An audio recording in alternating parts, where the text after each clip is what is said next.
What's going on, everyone? Welcome back to Cantina Jargon. What's going on? Episode 41. Yes, sir. We are now into the 40s. Yeah. It's weird. It's a middle-aged podcast now. I guess so. Yeah. And it feels good. Yeah. We got a new show on, man. A new Star Wars show is airing right now. It has a lot of positive buzz. I like it. I love it, and I'm having a blast watching it. It's fun. It's not like it doesn't negatively impact like anything that happens in the saga. You can Especially just the first kind of episode. right. Oh gosh, dude, that was so like classic 80s adventure. Man, even like the banter between like Neil and Wim. Yeah. Oh my god, it was great, man. I really did like it. I'm sure there's a lot we could say about it. We will say about it, but right off the bat, I just want to say so far, I think it's a win for Disney, big time. Oh, 100%. Within the first like 5 minutes, I was like, oh yeah. This is gonna be a good one. Yeah, that pirate scene at the very beginning. Yeah, that was solid. After that started, when it started right away, I was like, I noticed it. I was like, hang on, that kind of felt like it was like A New Hope.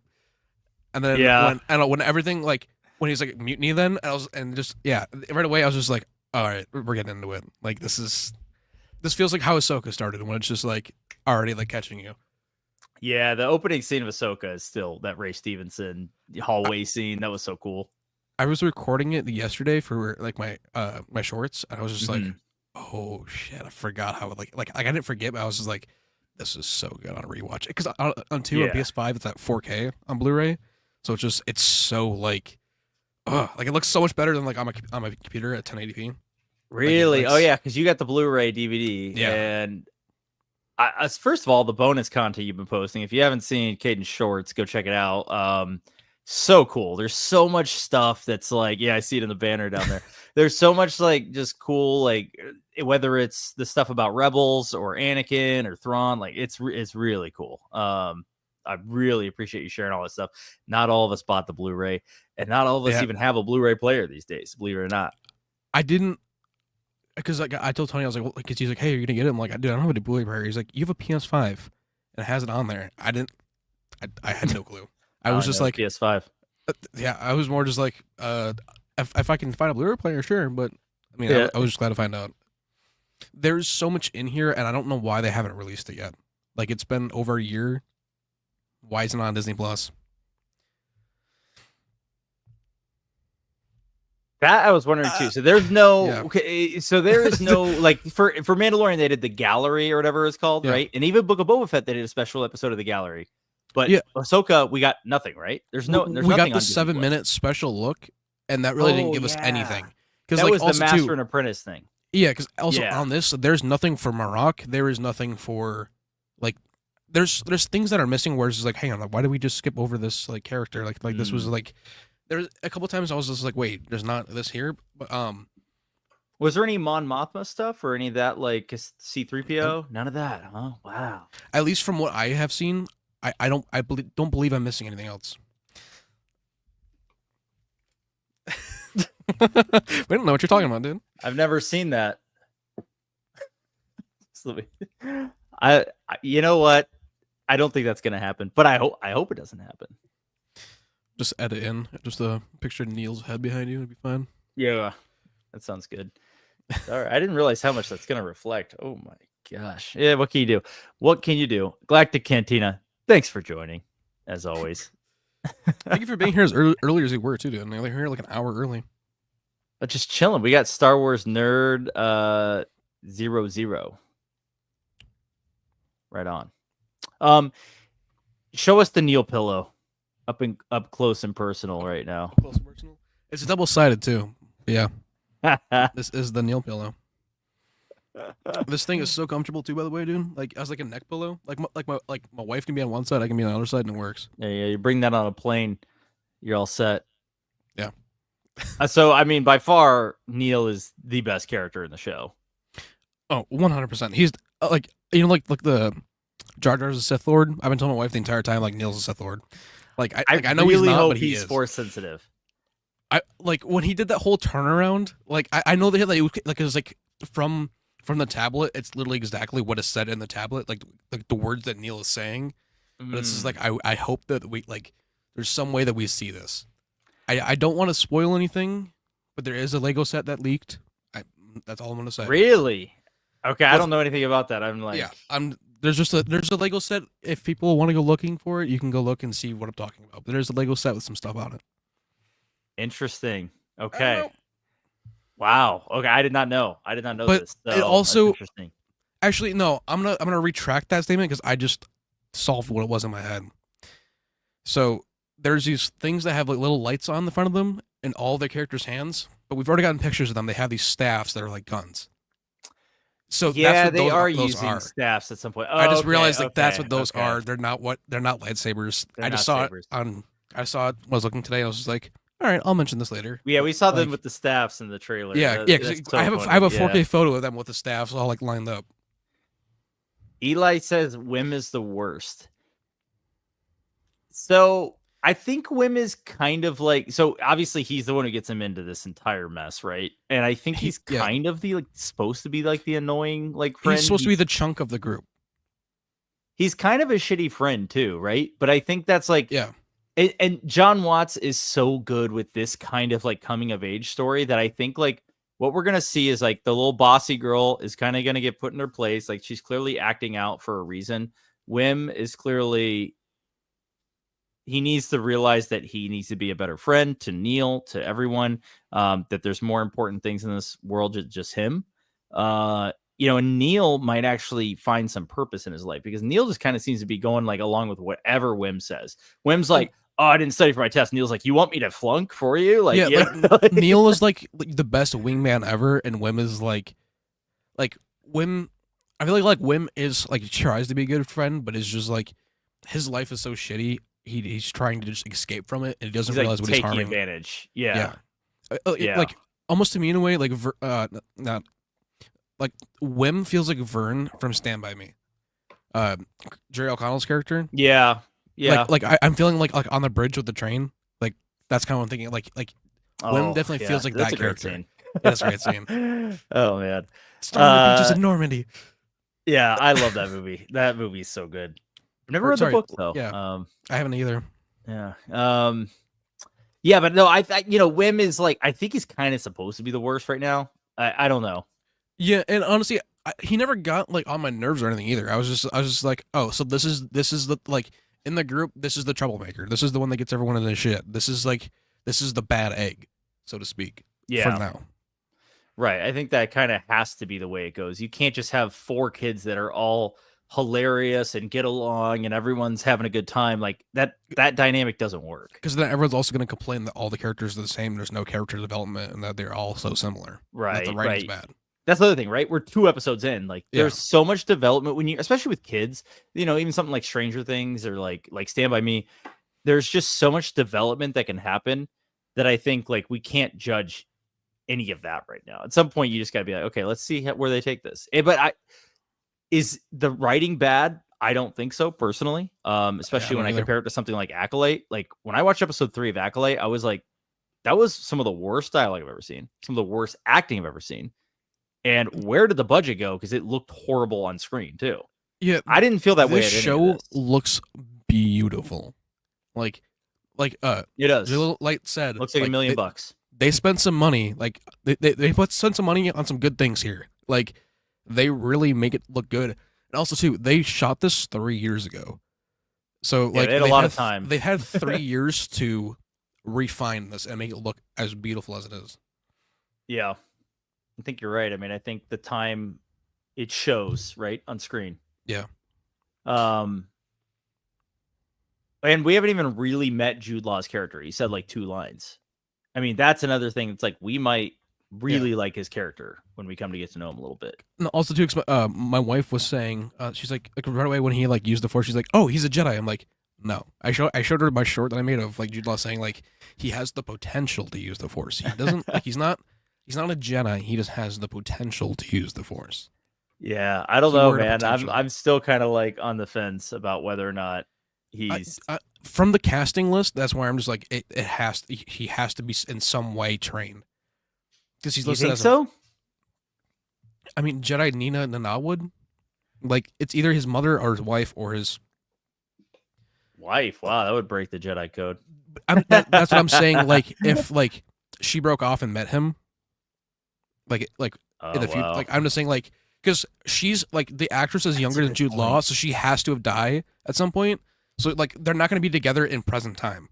It's going to be a flashback episode 7 because that's Jude Law's favorite. He said that's when you're going to learn about Jod the most. I'm assuming that that's part of his backstory with her because she's really young. Yeah, that's kind of like my thought anyway. Wow, I can't wait to see the backstory. But I heard, well, from what I understand, the backstory comes in episode 7. Yeah, isn't that what it said? Oh, did you say that? Oh, sorry. I was like, wait, hey, I didn't say 8 or something. I didn't think you said the episode number. Sorry. Yeah, episode 7 because Jude Law said it's his favorite one, and that's where you learn about Jod the most. So what's going on, Daisy? Speaking of episodes, Daisy, hey, welcome. Episode 4 is the Daniels directed it, the ones who did Everything Everywhere at All at Once. Also, the director list for this is insane. Yeah, like I posted it and everyone's like, wow, you need 8 different artists. Like every episode needs a different director. How bad is this? I'm like, no, this is amazing. Like why? Like there is so many great directors here. There's no way that they can fumble this show with this many directors. Yeah. Like there's no way they can mess it up. We got Bryce Dallas Howard back. We got we have the Daniels, obviously, and then who did John Watts did the first one. He's doing the last one too. Yeah. So that's that's a good exactly squad, who it is for sure. There's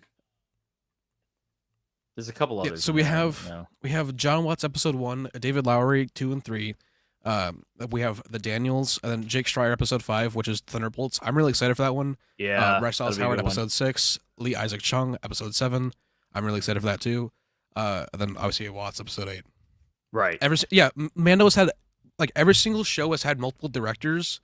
Even Ahsoka, Dave was just the sole writer on Ahsoka. Right. Acolyte did have different directors too, right? Yeah, and same thing with Kenobi as well. It wasn't all Deborah Chow.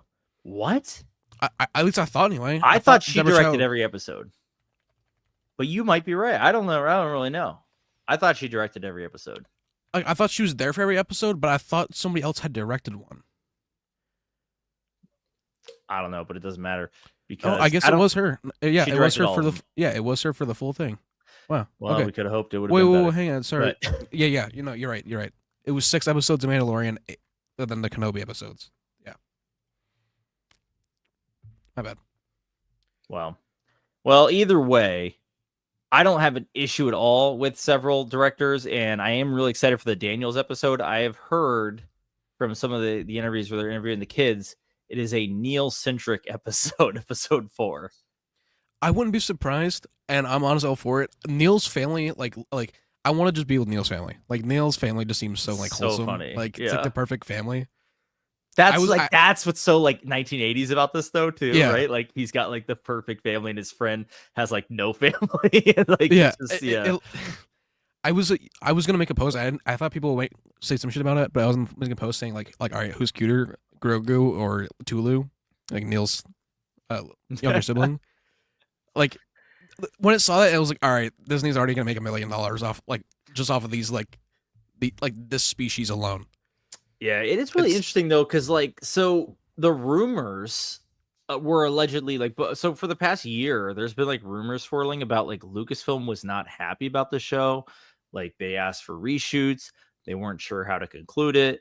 I don't know if you've heard a lot about that, but supposedly internally, Lucasfilm wasn't super happy about Skeleton Crew, which had to do with its delays a little bit. And on top of that, they were really happy about Acolyte and were pushing that.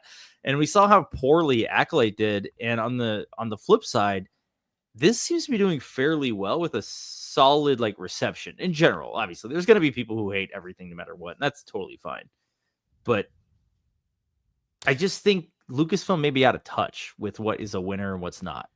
I think the person who was previously president was out of touch. I think she's still president. Well, I mean, yes. Technically, I should say the new head of Star Wars is now in touch because I definitely felt like that because they were with how Acolyte was pushed, it definitely felt that way. But with this, it feels like they're hands off of it. and with how much The time it has, it marketing feels is like so it was much less. yeah, and also it feels like the time was taken to ensure that this was like polished. Yeah. And that like to me that might be like pushback from John Watts and the creative team about it not being like getting stuff out of there that Lucasfilm was pushing in. I don't want to Maybe, say yeah, different because things, they but love to, yeah, though they love to put their hands in like Jack everything, Black even for Rogue example, One. like Jack Black and like putting in celebrity cameos, like the trademark like Disney stuff that they do for Marvel, they do for everything. Mm-hmm. I feel like they might have pushed back on certain things, and that's why it took so long. Is because they wanted to ensure, along with John Favreau, wanted to ensure like this is not being touched. Maybe. I mean, because Kathy has been nowhere for any of the stuff for Skeleton Crew, like Right. literally for nowhere for any of the promotion for it.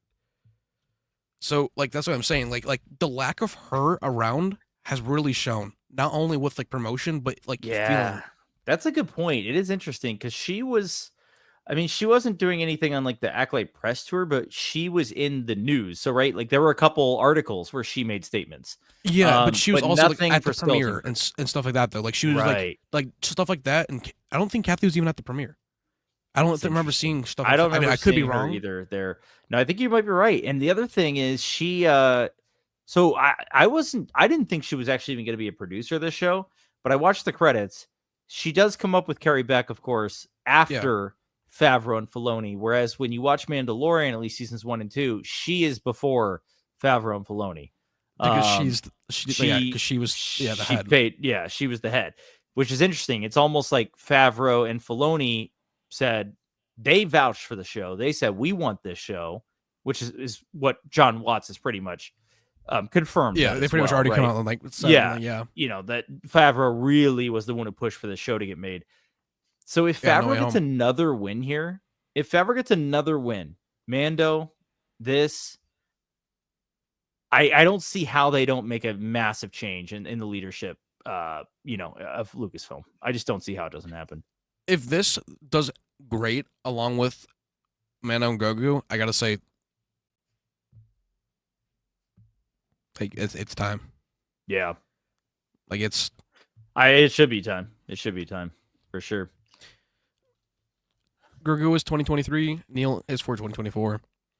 I would say going in even 2025 as well and beyond. Yeah, he's gonna until 2026 when Grogu comes back. The freaking bathtub scene, dude, that was like one of the funniest things I've ever. I literally laughed out loud when that came. I did too, and like I was also just like, wait, hang on. So, like, except I was thinking, like, I went into like all right. So did they make a bodysuit, or is it just CG?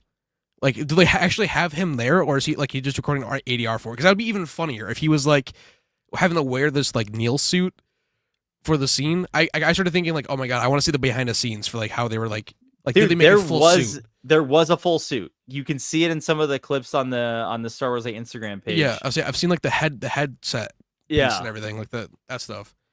I haven't made it yet because Ahsoka's Leiku, they're 3D printed, dude. There's a 3D printed skeleton in the inside of it for the show. And Rosario was saying that like it made it so much lighter and they could make him longer and she could fight with him and they moved like how they should. And she said it felt so much better. Associated with it. Wow. And they literally just put like a almost like a sock over it, and that's like the painted Leiku. They just have the skeleton underneath, so it's light and stuff. Because she said the other one was heavy, and that's why it couldn't be long for her to fight. Wow. So like, and Hera's just literally clip in. Yeah, I saw that they like attached to like the back of the thing. Yeah. But yeah, I haven't done it yet, but Ahsoka's are literally 3D printed. So I'm just so curious to what they did for Neil. It looks like a full on suit. I mean, a lot of CGI too, of course. CGI magic. But yeah. Dave on a Thanos arc? Fine. I'll do it myself. Yeah, no, like it's just Yeah. And of course Lucasfilm doesn't like what's actually good. And that's there's such a disconnect right now with Lucasfilm leadership and what the fans want, right? And I think it's really obvious. And you can disagree with me. If you disagree with me, totally cool. But I definitely want to hear from people who are here who I know for a fact, some of you did not like the Acolyte and were not fans of it. And even Mando season 3, you had your issues with it. Like, are you enjoying Skeleton Crew? Do you think it's a step in the right direction? do you want to see more shows like this that are essentially disconnected from the grand story, but at the same time, like, there's enough connective tissue to be like, oh, yeah, like, of course there's pirates right now in the New Republic era. Let's see what they're up to. I'm even gonna say yes to that, just because everything doesn't have to connect into a cinematic universe building up to like this big thing. Right. It doesn't all have to be Marvel. Yeah. Yeah. There can be one-off shows, and it'd be great. Yeah, I agree. But you have to have good writers, right? You have to have good writers and good directors. Andor's one of those too. Like Andor doesn't have to fit in to the Manoverse, and it works. Exactly. And it's still amazing because we have good characters and good writing, and we're like, it just gets you engaged with it. I don't know. I'd love to hear everyone share your opinions, guys, on Skeleton Crew. If anyone doesn't like it, I'd like to hear that. Like, if you really dislike it, why? Not just like just throwing words out there. Like, genuinely, like what do you not like and why? Not just like, oh, it sucks, Disney ruined my childhood. No, like, what actually do you not like? Right. And yeah, I mean, because I don't like The Last Jedi, and I can state a million different reasons, right? But like, if you're still disliking Star Wars TV shows in 2024 because of what The Last Jedi did in 2017, then that's kind of a you problem, in my opinion. That's literally what I've been saying to everyone. It's like, at this point, that's a you problem. If you gave up on it, that's a you problem. I'm sorry. Right, but I don't think it's even worth it to stick around at that point. Like, I will say Mando and some of the stuff that John and Dave are doing, Ahsoka, like, got me reinterested, because I did lose interest, obviously, after like Rise of Skywalker and everything and Last Jedi, and I was kind of like, I don't really care. But once Mando came out, and I was like, okay, this is cool. And then I was back in, you know what I mean? But if you still, after 2017, are just like, I don't care, everything sucks, then just stop watching. It's not worth it. You know what I mean? It's not worth the pain that it brings you. So. Like it just takes, and also it just takes away from others that actually want to like talk about what they enjoy about it and the current, like what's new about it, not about how bad everything is. Yeah, but I mean, like I said, if someone thinks it sucks, I would love to hear why. I'm actually genuinely curious if someone doesn't like it. Like, what are their reasons? You know what I mean? It doesn't need to be because The Last Jedi sucks, or because Rise of Skywalker sucks and Kathleen Kennedy sucks. Because I don't think Kathleen, like we talked about already, has any real say in this show. No, 100% not. And like that's what I'm saying. Like if people don't like it, I genuinely want to know why. Just because I want to see it from your angle. Like what's what is not clicking for you, and what can they do to improve it? That's what I'm asking, especially with the Ahsoka season 2 behind the scenes a lot. Is like, did you like it like this with season 1, and what would you like to see for season 2? Not saying I have any power, but just like what are some changes you'd like to see? A lot of people have been saying that, like, for example, they don't want Iman to have the blue eye contacts, but like that's just like, I mean, that's here to stay. They could do like what they do in Dune, and they just use CGI to make blue eyes. Same thing with Hera's eyes. Like they look a little weird, but people have been saying. So it's just like stuff like that anyway. Yeah. Where are we at? The original trilogy had 3 different directors. Do people forget this? Yeah. Right. Gary Kurtz. No, sorry, not Gary Kurtz. Producer. Yeah, right? He was a producer.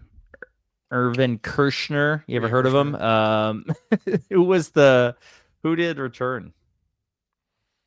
Kershner did Empire, right? Yeah, Kershner did Return of the Jedi. I'm sorry, not Return of the Jedi. Did Empire. Richard Marquand did Return of the Jedi, but George Lucas also like directed all of them still. Yeah. Like he like oversaw all of it, man. He was meticulous. The micromanaging directing. You're right. That would have been tough. But I've watched interviews of Kershner, and it seems like he had more say than the Return of the Jedi guy. I think George reshot like half of Return of the Jedi. He like himself directed the rest of it. So like, because they still gave directed by Richard Marquand for the credit, but George directed more of the movie than him. Yeah, I know, but that's kind of like I mean, in Rogue One, Tony Gilroy came in and reshot the whole third half of the movie, or last third of the movie. Sorry, and the entire Scarif battle. Yeah, and they still, I mean, it still says directed by Gareth Edwards at the end of the day. So, yeah, and which honestly, have you seen like the videos like what would have been his version of it. Like, well, with, I saw the original writer was on like Theory. Yeah. And he talked about it, man, and like he had Vader on the beach and all kinds of crazy stuff. I was even saying too, like, if in the first teaser trailer, there's only like 10% of the actual footage in it is what we see in the movie. It's all there's some like crazy footage that's not in the movie at all. But I honestly, like, I've always heard people talk about like, oh, Vader on the beach would have been like so badass, and I agree, it would have been sick to see him on the beach. But there's something about that hallway scene, man, when it's like he ignites that lightsaber. Yeah, it's too iconic. It really that scene now is iconic, and I think yeah, they made the right decision there. Rogue One is fantastic, top to bottom. I would say for a Star Wars movie, to me, that's a flawless Star Wars movie. That's a flawless, you say? For me, yes. Yeah. For my personal opinion, that's the flawless Star Wars movie. There isn't one that's flawless like that. Not saying it's the greatest one. Sure. In terms of like there be like issues like canonically and all this other stuff. Like it's flawless in that regard. I mean, I don't have any complaints. Obviously, I think it's incredible. It's not like Empire for me. Empire hits like this strange like spiritual boundary for me that none of the other like movies do, but it does in a way. Like the way that they talk about the Force, the way that Yoda teaches the Force, you don't see that in any of the other movies. That's how I feel about it. Like Attack of the Clones. Like I don't know what it is about it, but it's just whenever I rewatch it, I'm just like to me, like this is it. I do love Attack of the Clones. I actually just watched it a few nights ago, and it's one of my favorites. I'm with you, where people hate on it, man, for different reasons, and maybe because of Anakin and his cringy dialogue, but like he's a teenage boy. Let me see some videos of you guys as teenage boys. That's the same thing with come on. The Ahsoka hate too. Cringe. Like Ahsoka's character when she first was created too it's like the same thing. Like it just give it time to grow over time. Yeah, Ahsoka is one of those things where I'm like, I get some of the complaints with the wooden dialogue. I actually do. And maybe Dave isn't the greatest dialogue writer. Neither was George Lucas. Neither was George Lucas. Let's be honest. But like, I actually really liked the lore he was building. And you know what I mean? That's what, like, for Ahsoka, for me, it's like, he understands the galaxy of Star Wars and where to take it to progress it into a new era. He understands that, unlike anyone else, period. The Night Sisters. Like, especially too, like, everything that he's doing, like, okay, I never thought we'd get the Eye of Sion, like, hearing Sion's name mentioned in Ahsoka, even, like, that's, like, the most random place for Sion to be mentioned, but for them to even, like call the ring the Eye of Sion, at least to me anyway, I was like, that was huge. That's pretty cool. Sion's literally right here. So, like, that's... He gives like little odes to like Legends. I wish he would lean even further into it, and he might. I don't know what's gonna happen later, but him and John at least respect Legends more so than they ever did prior to them being involved with the live action. 100%. What's going on, RJ? Welcome. Sup? Thank you, man. Thank you. Hello there. Lift point. Hello.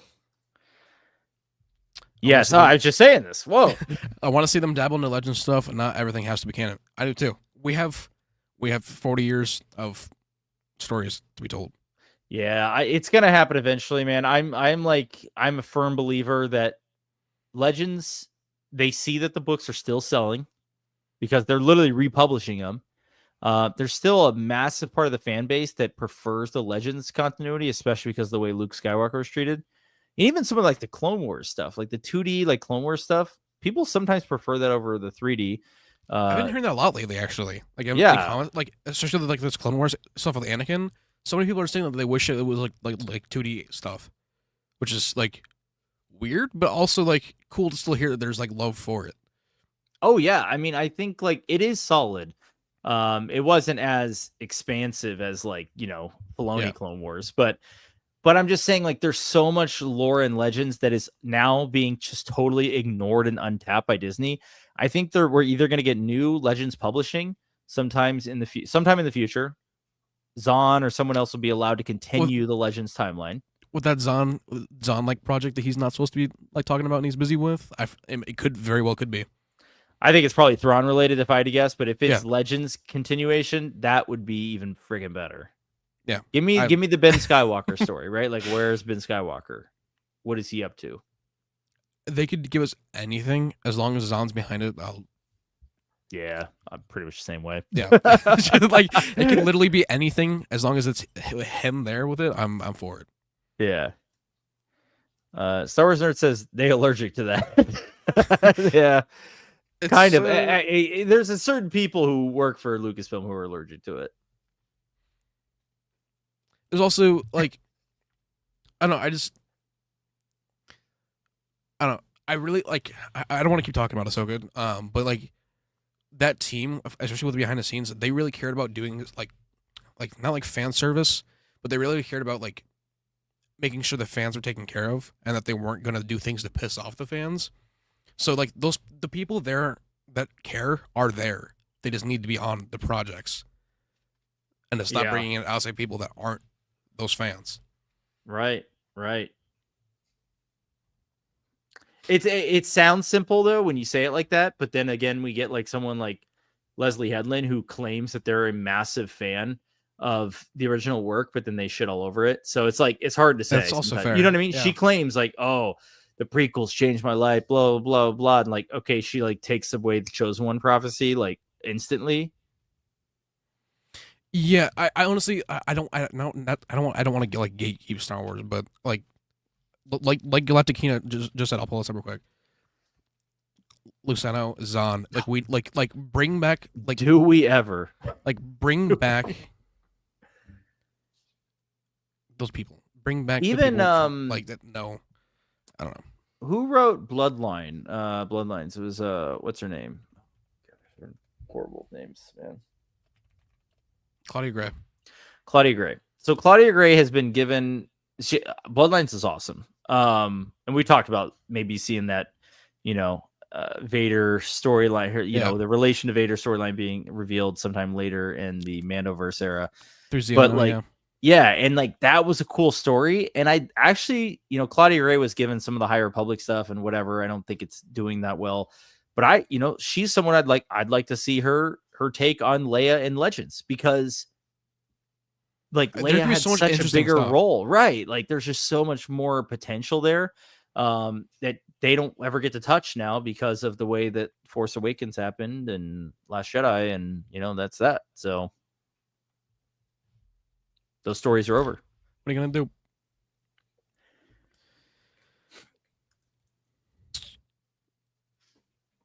Apologies. No, you're good. When Mando started, it really reminded me of the originals. It had that feel. It had that classic like Lucasfilm feel. And honestly, I have to say that's how Skeleton Crew feels, especially with like the animatronics they're already using. Like it felt very like, oh, the pirate port, man, that was great. Like everything, like that entire like set area just felt like I don't know. It was just like it felt like A New Hope. Yeah, and I really don't even mind. Like a lot of people were worried about there being kids like as the leads, but it doesn't feel like. I mean, yes, definitely you can tell like some of it's aimed towards kids, but like with the pirate scene at the beginning and stuff and the big shootout, like it doesn't feel like, oh, this is only aimed towards kids. Like I think it's just for people who like Star Wars at the end of the day and just want to like see a fun like story. It doesn't have to be too. It doesn't have to be too serious. It doesn't have to be Andor. We got Andor. Let's get something fun and adventurous, and that's what this is.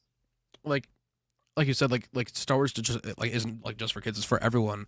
And if people don't want to watch the show because there's kids in it, that's totally fine. Like Andor's there. Andor will be there in March or April. Yeah, like there's other shows there, and that's like what I love that Marvel's doing too. Like they have stuff for more family friendly stuff, and then they have like TVMA, like Daredevil Born Again, for example. Mm-hmm. Like the bar goes like this. It's up and down, and Star Wars is starting to do that. Yeah. I mean, I want to see it. I do want to see a trajectory of in terms of engagement, it moving up, because I think because of Acolyte and Mando season 3, and maybe some of those, Obi-Wan Kenobi, and even Book of Boba Fett to a degree, there's been some drop off, right? So they need to get everyone back. And how do they get everyone back? They do a little bit of mature stuff with Andor. They get a little bit of family-friendly stuff with Skeleton Crew. They get this Mando and Grogu movie out, which you cannot tell me is not going to be a success. It's got Mando and Grogu. You can't tell me that like this movie is going to like bomb. Like, right. There's no way. People are going Thrawn to is going to be in the movie. Let's be honest. Yeah. Thrawn, if not at the least, the Shadow Council. Sorry, the Shadow Collective, like the council of it. He will be in this movie, dude. If he's not, they've missed a massive opportunity for setting up this greater, Dave story. So he will show up, but I think he may not be a main role, right? It's not going to be Mando versus Thrawn. It's going to be Mando versus the Shadow Collective, like you're talking about. And then like a Thrawn coming in at the end type of thing. Yeah. Here's a question for the Mando movie. Do you think a lightsaber will appear in the movie? Because I can't say a Jedi because Grogu technically is a Jedi, so we're gonna see that no matter what. We're gonna see the Force. Do you think a lightsaber is in this movie? Yeah, because of that stuff with Sigourney coming in and like having to do that like very quickly doing the shooting. Mm-hmm. I think that like definitely something to do with Luke and Mara. If I had to guess, like there has to be like. We're going to see something with them, and there's going to be obviously a lightsaber there. Okay, I kind of agree. I do you think maybe Ezra too? That's a possibility, right? Because we do see Zeb in the trailer. Zeb, yes. I don't think Ezra, because I think that's going to be like when we catch back up with him, he's going to be with Jason because he's with Hera. Good point. Teaching him the ways. Like I feel like immediately Hera's going to introduce Jason to Ezra immediately. And they're going to want us to see that on screen. I hope so, man, because they didn't show us Luke at Ahsoka meeting. But I feel like Filoni with adding in like purposely mentioning Kanan being his master, and then like also Huyang mentioning Kanan a lot to Ezra. True. Like they're trying to make that parallel there, and there's no way they don't show him. That's a good point. Thrawn also has Kanan's saber on the Chimera. Yeah, he does. Because Governor Price picked it up from Rook once Kanan fell.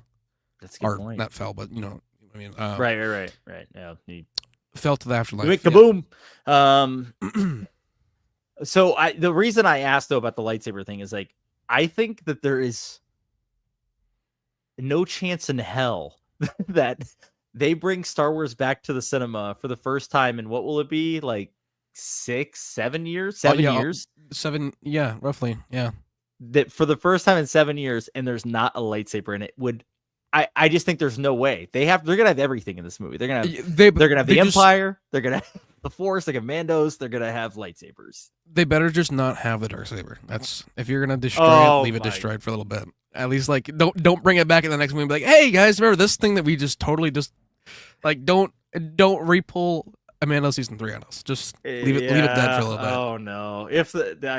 Let Grogu do something with the crystal at most. Like that's. If it's if the lightsaber is in the movie is the Darksaber, I'm actually gonna be disappointed now. If it's like a reforged Darksaber, gosh, it's already like we already know they're rebuilding the Razor Crest, so it's like how much can you really do? See, but like I'm fine with that because a ship is replaceable, a lightsaber isn't. Right, there's just another model out there somewhere, is what we would basically say. So the updated model, like that's like yeah. I'll be curious to know how they get that one, but they cannot rebuild this stupid saber, man. I like to think that it blew up with Moff Gideon, and it's just totally when he gone. crushed it with the Beskar, it crushed the crystal. I just wish we saw like a crystal explosion, like because that would have happened. There would have been like a big explosion from the crystal. There should be because there's energy harnessed in there. You would think, but I don't know. Yeah. Old Republic MMO is basically all Disney has done with Legends, and even it was developed prior to Disney. Yeah, they continue to support it, which is nice, though. Yeah, and it's still going strong. Like I still play that every couple of months. I hop on. I have it on my computer. Like it's still very active too. Yeah, it is. Star Wars Nerd says, "I always forget the Returns director. I feel like." Because like George pushing him out, I feel like everyone just thinks George directed it, which is understandable. But yeah, give Richard Marquand some love. Hey, I still don't know his name. I'm like, Richard who? Just watch Empire today. Such a good film. I wish Empire would like just get re-released. I wish once a year, like on Star Wars Day, they release all the movies in the theater. Like they should. Because I guarantee they have it on like a USB somewhere. Like you just plug it into a computer on a projector, boom. Like it's just like. I mean, I saw Return for the 40th. Oh, it was amazing. The only movie like Star Wars movie I've seen in the theaters since the sequels was The Phantom Menace. Oh yeah, you went and saw the re-release they did. That was the 20th. Yeah, that was the only. That's the only like one that I've been able to see. So we're probably gonna get Attack of the. No, that would have passed already. Revenge of the Sith is hopefully coming out for the 20-year next year. Yeah, I'm hoping that it comes out. I pre-ordered the book that, by the way, like immediately. Yeah, I saw that. Mm-hmm. That's cool. Empire Strikes Back and Return of the Jedi are always on repeat for me. Sorry, that's Revenge of the Sith. Now Return of the Jedi. What am I saying? Always on repeat for me. Good rotation. Mm-hmm. I am Jedi Lift. Welcome, Lift. Okay, Jedi Lift. For sure. Luke hallway, Vader hallway, Daredevil hallway. Love hallway scenes. Which one from Daredevil hallway? There's 3 of them. Technically 4 if you count She-Hulk as well. So, I love the She-Hulk one. So. Might be getting another too. Oh no, we are. They confirmed that there's going to be a hallway scene. It's going to be water. Right on. So yeah, excited. The pirate ship they are all on is definitely the Queen of Randoon. Sorry, Ranroon. I don't know that one. Can I get a little history on that? Because I'm not. Is that a Legends thing? The Queen of Ranroon is a long lost starship. The Crimson Dawn Crown Lord Dryden Voss had an ancient computer device on his yacht. Interesting. Okay, that's actually very cool. I did not know that. I will say, speaking of ships, Hondo's ship was in that spaceport on episode 1. Really? No, episode 1. Sorry, episode 2. When they first get in there, right. When they're pulling up, yeah, Hondo's ship is there. Wow. So he's at that port. I don't think we'll see him in this next episode. No, but he's at that port. He goes up. It's like episode 6 or something. Right? Yeah, he's gonna be towards the end. They're gonna save it towards like halfway point. Like he's gonna be in it. Episode 5, maybe like Shadow Warrior. Like that's kind of like that halfway point. I'm assuming that's when they're gonna like have a big reveal. Yeah, it's possible. Hello there. What's going on, Star Wars Order? Welcome. Do you have any suggestions on how to grow a Star Wars channel?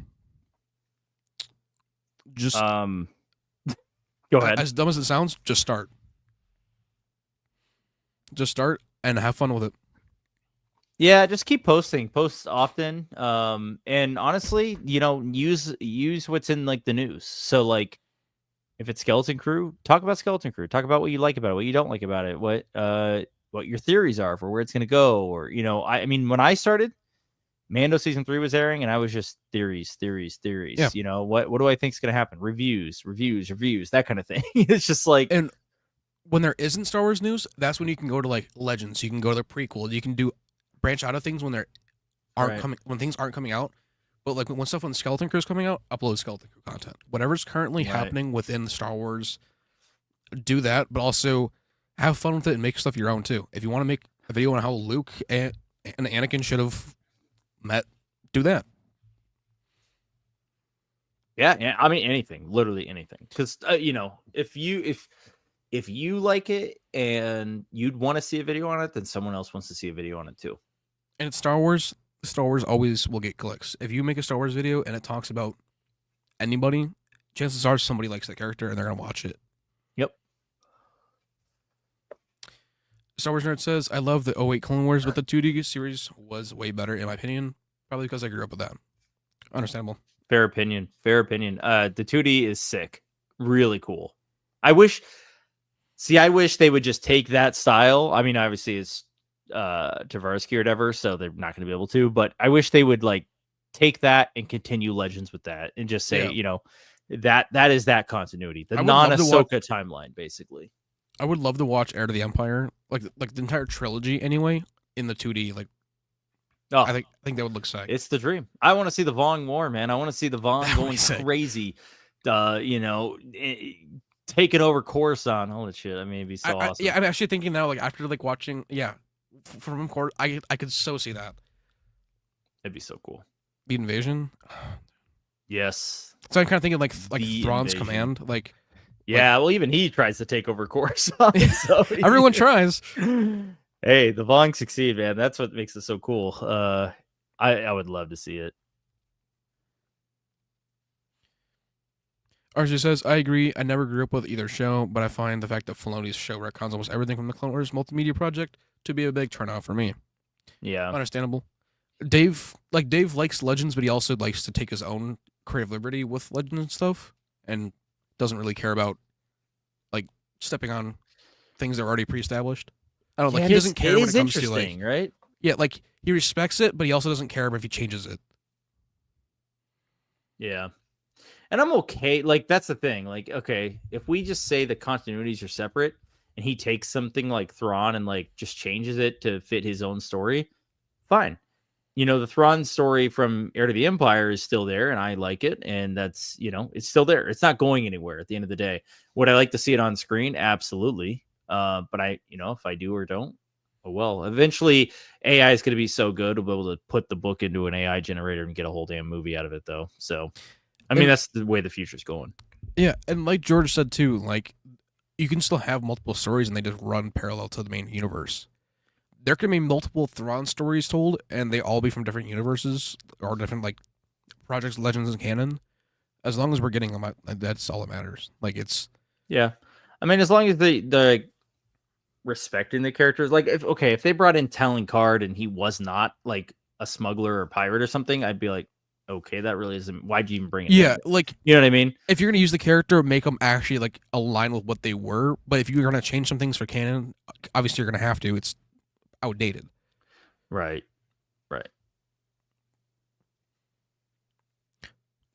Yes, sir. Yes, we do. Not intentionally starting drama. I have seen a few episodes from the show and they're good, but I'm not the biggest fan. No worries, dude. No, super cool. I was asking probably maybe before you jumped on, like, people who aren't enjoying it, like, is there a specific reason? Is it just because it's kid centric, or is it, is there something else? I'm actually just kind of curious, why? Because to me, it's like it's a harmless show. It doesn't negatively impact the canon at all, and it's fun for the most part. It's also not to call anybody out either. Like it's like genuinely, it's just to discuss like what are some things you didn't like about it. Because a lot of people are liking it, so like we're not hearing from the other people that aren't. Yeah, it's kind of weird. It was like like when Acolyte was coming out, everyone was hating it, so we're like only hearing from like the negative side of it. And now I'm kind of curious because like this is very different than Andor, but I'm kind of seeing a lot of people who are just like cool with it, like Andor. You know what I mean? Yeah, and I think they got the ball rolling the right way. Yeah. Like I could definitely see like with Tony, I could definitely see how Andor rubbed him the wrong way at first with the episodes, especially if he was doing it week by week. Like when you start the episodes the way you did with this show, you already have them hooked. They don't have to wait 5 episodes to get hooked. Yeah, because by that time everyone already is hating. Like yeah, right. I was referring to Clone Wars, not Skeleton Crew. I'm actually really liking Skeleton Crew. The fact that it's new, fresh, and you think that makes a lot more sense. Apologies here. Hey, that is all. That is all fair, man. I love it. Add Chris Avallone to that list. Having played KOTOR 2, he is really good. His writing would certainly be a fresh take on Star Wars. I think anybody that has currently worked on projects previously, pre-Disney, like what is considered old legends or old canon anyway, like from like George's era of writers, like from like Zahn all the way up through, I feel like they should be given a chance if they have a story they want to create. Like they've already shown that they can make good stuff. So why do you think, and this may be just my opinion, right? But like in my opinion, pre-Disney, the Lucas era writers, maybe they were vetted more, maybe they were more hand selected based on, the way that they approach Star Wars, but they seem to respect Star Wars and George's vision for Star Wars so much more than people Disney's willing to hire, whether it's to write books or to make shows. I think also George, he was like more hands on, but he was also more hands off. Like everything had to be okay through him, but he also let you have your own freedom with it. If you want to kill Chewbacca, for example, you can do it. You just got to ask him for it. Yeah. And if he thinks the reason's good enough for it, then sure. But instead of just like, I kind of like, not saying like Disney doesn't check, but I feel like with Leslie, like they kind of just let her just do whatever she wanted, and they didn't really like vet it. At least that's how it feels. She seems to have worked with the story group really well, but like the story group. Yeah, the 8 people like that Pablo is the head of. Like, yeah, that's true. I don't know. I don't know either. Like Dave's group with Carrie Beck is the group that should be in charge of everything with John. Like that group and Jon Favreau, like that Carrie Beck group that was on Ahsoka, like that is coming from like the caring side of things, should be who's like in charge of like creativity wise, like making sure that shit's not leaking through. I mean, even John Watts, like in an interview recently, was just kind of like, if they wanted something, they just asked Filoni, like, "Hey, does this like exist in Star Wars? Can we do this?" And yeah, the tassels, he'd just be like, "Yeah, it does now. It works now. Yeah, why don't you go ahead and do that?" And that's I feel like George's approach was probably with Legends. Yeah, you know what I mean? Like George, like when George said to Dave, like Anakin doesn't have a Padawan. Sorry, Dave said to George, like Anakin doesn't have Padawan, and George said Anakin does now with Ahsoka. That's literally what Dave said to John when John was like, "Hey, are there tassels in Star Wars?" And Dave said, "Well, there are now." That's like he's doing what George did. He's at least anyway. It seems to me that he's trying to live out George's vision. Yeah, it is interesting because even like so this is an interesting tidbit, and I don't know if I covered this in my Mara video or not, but like so George originally did not want Luke to get married, which is totally understandable, right? Especially with like the Jedi Code and everything. But he talked with Zahn. Zahn wanted it to happen, and Zahn was essentially just going to say, "Look, I don't really want to write the book if I can't do it this way." And George was like, "You know what? I think you're right. Do it. Make it happen. They can get married." And I think the thing is, he didn't want Zahn to walk because he knew Zahn's value to the franchise. Like Zahn is a good writer. Yeah, and he needed them there. Yeah, he know like when he's picking the writers, he's picking writers that he know will make good books and good stories. He's not just picking someone who meets a checklist. We'll say yes. For like, yeah, well, yeah, like oh, like, you don't want Taika them to get married? Waititi, Okay, I'll scratch that out. Like Taika Waititi said that he literally only said yes to doing Thor Ragnarok because he needed to feed his starving kids. He was like, I have all these kids around here. I just need to feed them. So that's why he took the job, which is a great reasoning. But like behind it was like he has to feed his family. But the way that he worded it was like, "Oh, I just need to feed my kids. I'm gonna go do this movie," and then he just decided to make it. Not really gonna care. Yeah, yeah, and that's kind of like definitely how it felt with Love and Thunder. And I'm saying like George didn't do that. The people he hired weren't like that. I feel like. Yeah. I think so too. I think he actually respected like what the writer's input was, and they weren't yes men at the end of the day. They weren't gonna let I mean, because George is just a person at the end of the day. He's not a corporate entity like Disney, and he's not going to come in and say strike that, strike that, strike that, and they're just all going to say yes. They would actually come back and be like, well, this kind of serves the story in this way, so it doesn't really make a lot of sense if we strike that. And he'd be like, okay, cool, you can keep that then. Which is essentially what happened with Luke's marriage, right? Because every single writer under the sun was trying to like force him into a relationship with whatever woman was in the Legends book. And then he's like, Zahn is like, we got to put an end to this. And like the fans want Mara. Yeah. And George eventually was caved. And he's like, you're right.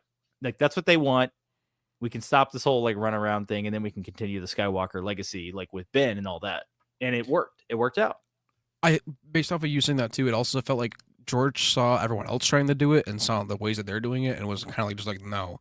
Yeah. But with Zahn's vision for it, like when the story was good enough for it, he was like, all right, that works. Yeah. Like I feel, at least anyway, that's how I feel like from how you were saying it, is like that thought process went. I obviously don't know, but right, none of us know, but Zahn, from what he's talked about, has said, it's mostly that George eventually supported the idea. I can't wait to get to pick his brain someday. I know you can't either. Like Zahn, yeah. Dude, he's one of those guys. Like, yeah, when we get a chance to chat with him, it's gonna be really cool. So, yeah, want to, yeah, very much so. We need the basic talking Wookiee from Heir to the Empire, voiced by Mark Thompson in live action. That is the weirdest part of the book, for sure. Yeah. Do you think it's because Zahn? They had no way. They had no way of like translating. Yeah, they had no way of communicating with the Wookiees, and she needed to go to Kashyyyk, which makes total sense. Leia hiding out in Kashyyyk with Chewie, but like, how were they going to communicate at all? So they had to make someone. I don't feel like at this time they would have had like the dictionary or like the translator for like She-Rook, like how they do with like Arbesh. Like they don't have. Yeah. I don't think like it's that planned out. If it is, it's from like a board game, and it's just something that like they just threw together quick. Yeah, I don't know. It's just one of those like, it's so weird in the actual book, but it's like it kind of makes sense because how the hell else are you gonna like make that work? Wasn't Lumpy also English like basic speaking too, from the holiday special? I do not know. I've never watched that whole thing through. I've only seen like clips, and I'm good. That's fair. I'm totally good on the holiday special. Pirate Port kind of reminded me of Nowhere from Guardians. It definitely felt like Nowhere. Yeah. Speaking of Thrawn owning Kanan's blade, that made me think of one thing I really hope doesn't happen. Thrawn being Night Sister enhanced and fighting someone with Ahsoka with Kanan's blade. I can't see them ever doing that. That would be, thankfully, anyway. That would be strange to me. It would be so out of like character and out of the norm for him. Like we don't even see Thrawn get angry. If we do, it's like for like that. That's about it. I just think Lars is too old to do that. Yeah. Lars would just rather like have someone come in and do it for him. Yeah.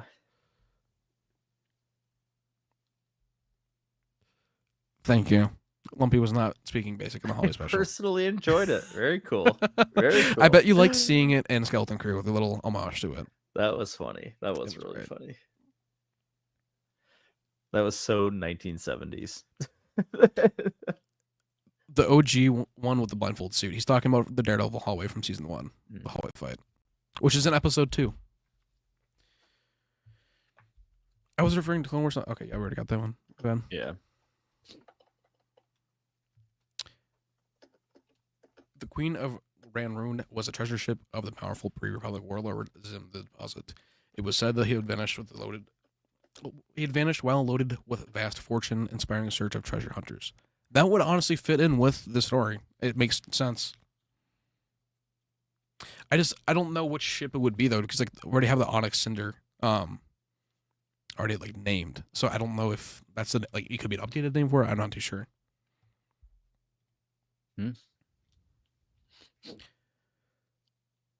That could be cool.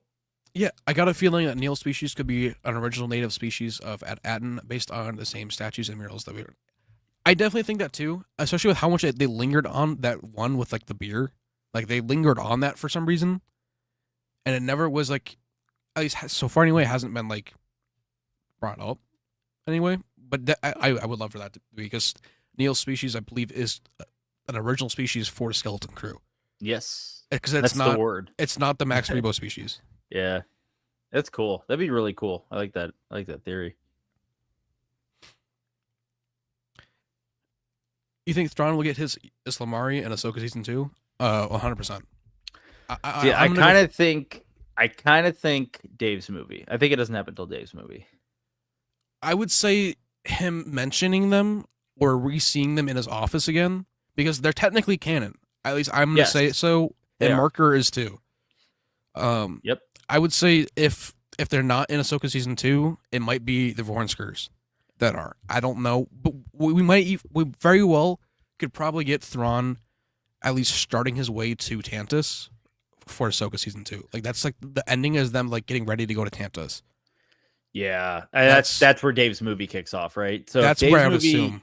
Yeah, if Dave's movie kicks off with them going to Tantus, just like or the Empire does, that would be I would so hope so. badass. Oh my gosh. Yes, I did.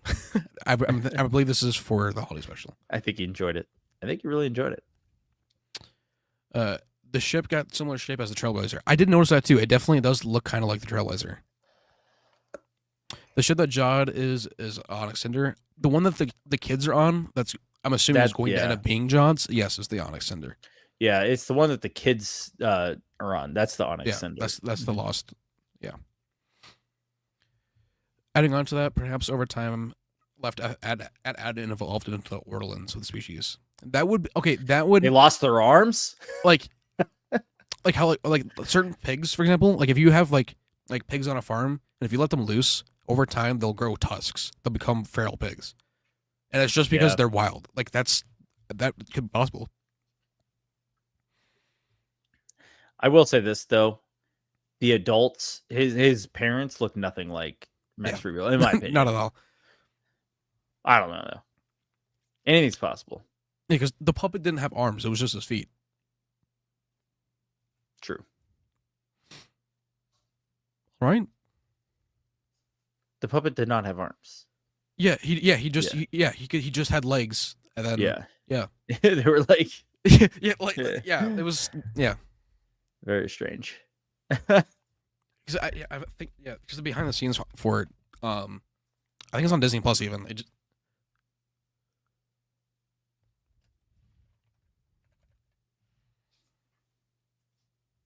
I think that Jod was born force sensitive, but didn't want to become a Jedi and became a pirate instead. Like, did he leave the Jedi Academy? Because how would he have known that he was force sensitive then? Because like you don't typically know that until like a Jedi tells you about it. Like you don't think of the Force as being this thing. Well, that's where this whole Lena and Nawad or whoever it is. Yeah. Maybe his mom. I don't know. It's interesting. That's interesting. That's kind of what I'm saying. Like it's there's so many ways that this could go.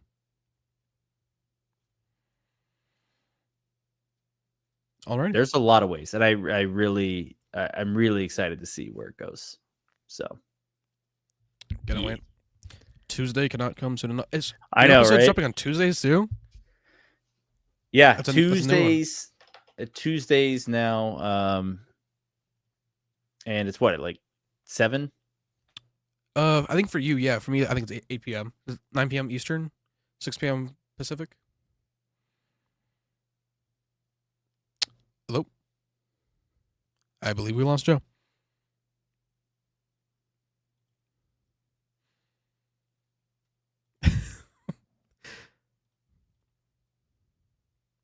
Yeah, I believe we lost Joe. Alrighty. But yeah, so new episodes coming out at 9 p.m. Eastern and 6 p.m. Pacific time every Tuesday. And I believe until January 18th, if I'm not mistaken.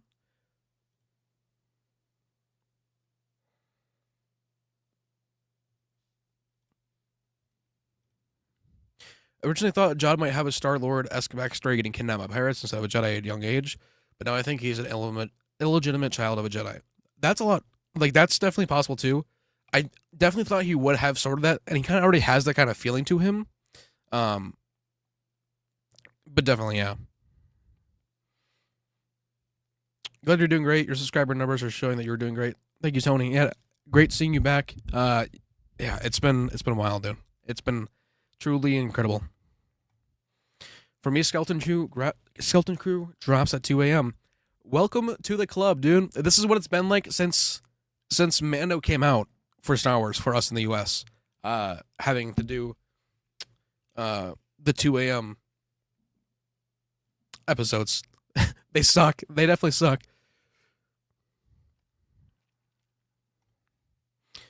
Looking at concept images of Max Rebo is really trippy. And if you look at Yoda's too, he was at one point like blue. Definitely looks a little weird.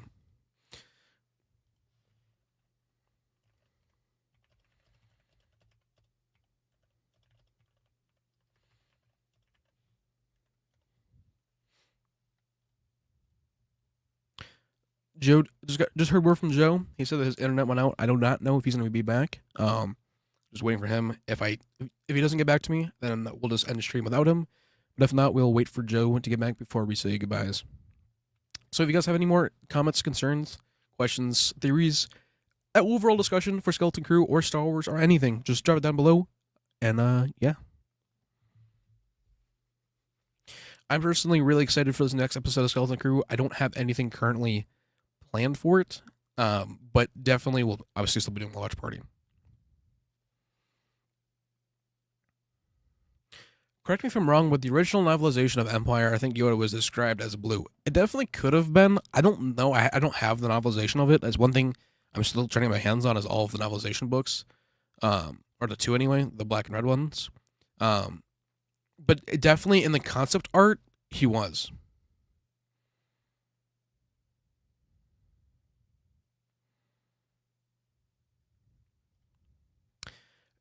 Did you analyze the music video of the show? It seems like at Adden in Destruction. I sort of did. It, honestly, to me, it almost felt like it was telling like the story of Adden, like the legend of it, so to speak, is kind of like what I had gotten from it. But I'm hoping to be wrong, and I'm interested to see what New Rockstars says when they inevitably make their video on it. If you haven't seen their video on the Arabesh translation for the Holopad, definitely do that. There is so much great stuff on there when talking about like the Jedi, and it literally goes in like to the dialogue for Wim and Neil. It's just it's great. I definitely recommend watching it. I'm gonna post it in the chat down below right now.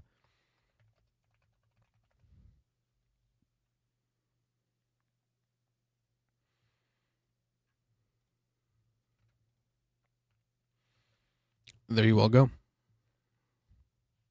That is from the New Rockstars YouTube channel.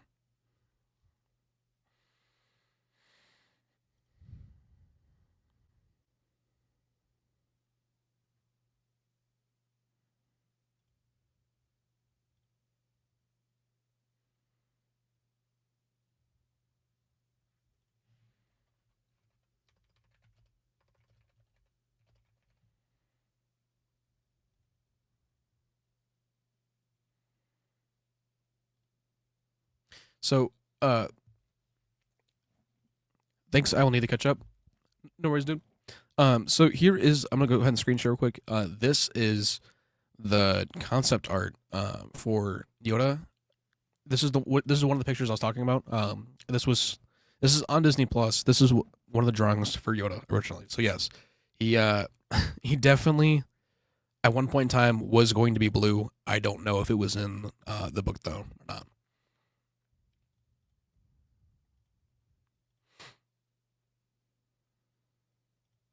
Also, SM33, aka Smee, is one of the best. Sorry, it's definitely. Well, I don't know where I got that from. Also, SM33 Smee is definitely one of my top droids in Star Wars. From the moment he spoke, it'll laugh out of me. Nick Frost as the voice for SM33 is literally perfect. Star Wars Gazer, what's going on, man? Hey, man, great to see you. Good to see you as well. Thank you for being here. Tony says, yes, I did see that video. Thanks. Of course, man. Smurf Yoda. Yes, sir.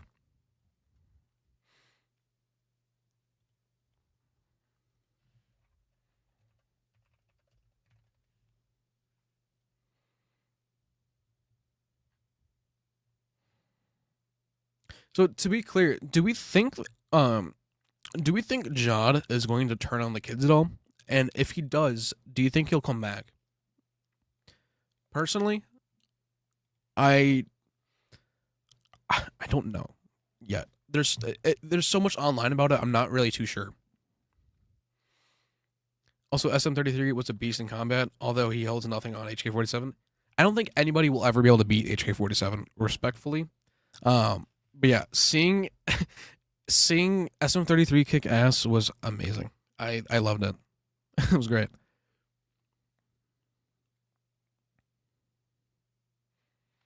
I also loved the practical use of like makeup in the show. The practical effects, especially in the last, like, I'd say last 2 years of Star Wars, I mean, they've always been great, but they've been going more and more practical with each show or each project anyway, and it definitely feels like it.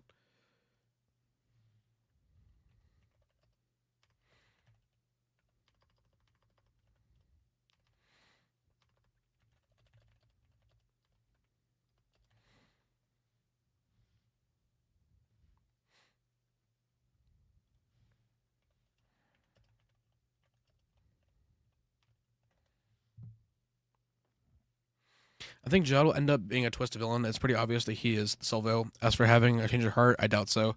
Yeah, I'm not too sure. Like with Silvo, he definitely is. I mean, he literally is wearing the jacket of him. So, I mean, and he's also credited in the first episode, and we don't see him in the first episode, so it makes sense. Sounds like him. Everything is pointing to Silvo being Jude Law.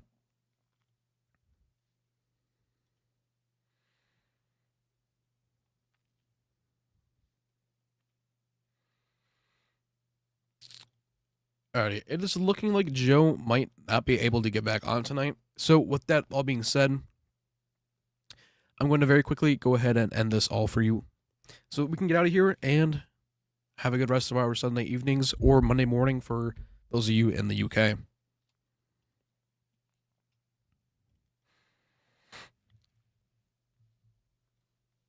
Seems the secret sauce for Star Wars is to introduce characters as kids like Ahsoka, Ezra, and even Anakin. Seems like the show did better with kids when they were evolved. Definitely, I think like I would say that with the secret sauce, just also having everyone on the same page when it comes to writing the characters for like the shows. If the characters are not all on the same page and the writers aren't all on the same page, and the story isn't fleshed out, I'm gonna have nothing but issues.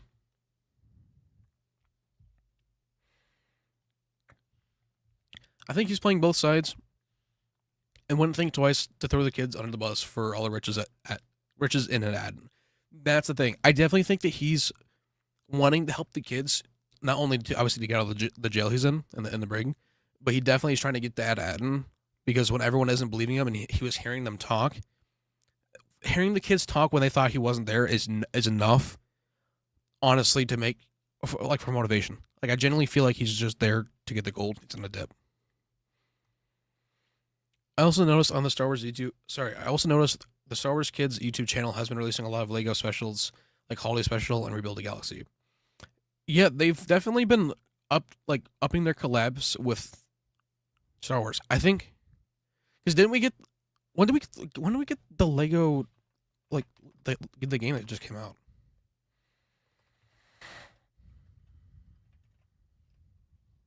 Six, I have it. Came out in 2022. Yes, okay. So yeah, we got Star Wars: The Skywalker Saga in 2022, and then we also got the holiday special, I believe last year, right? The Lego one, and then this year we have Rebuild the Galaxy.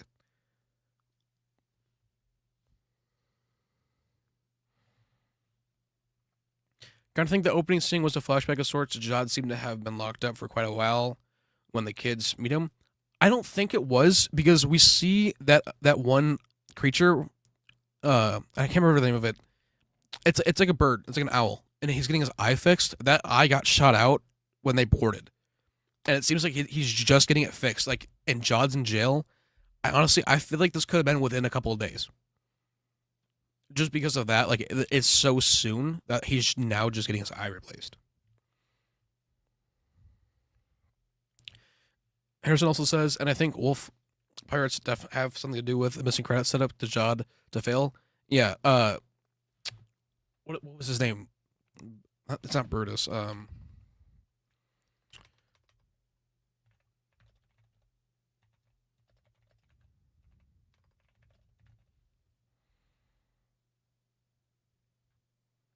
Oh no, it is Brutus. Okay, so I was right. It is Brutus. I want to double check before I was wrong. But yeah, it is Brutus. I definitely feel like it was too. It definitely seemed a little fishy because Jod, at least, didn't seem like he had any clue about it. Holiday Special released in 2021, I think. Fair enough. Not the original Lego one. He's back. I am. I don't know how long it's gonna last. It's all right. Back. Welcome back. Thank you.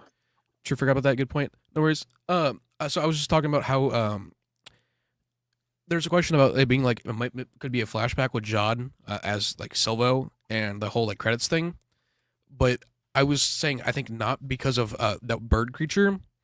He got shot in the eye when they boarded, and when they were on that like pirate like hideout place, he's getting his eye fixed when they're showing all the like the pirate crew. He's getting his eye fixed in a chair, so it's leading me to believe that it's within a couple of days. I don't know what you think about that, Joe, but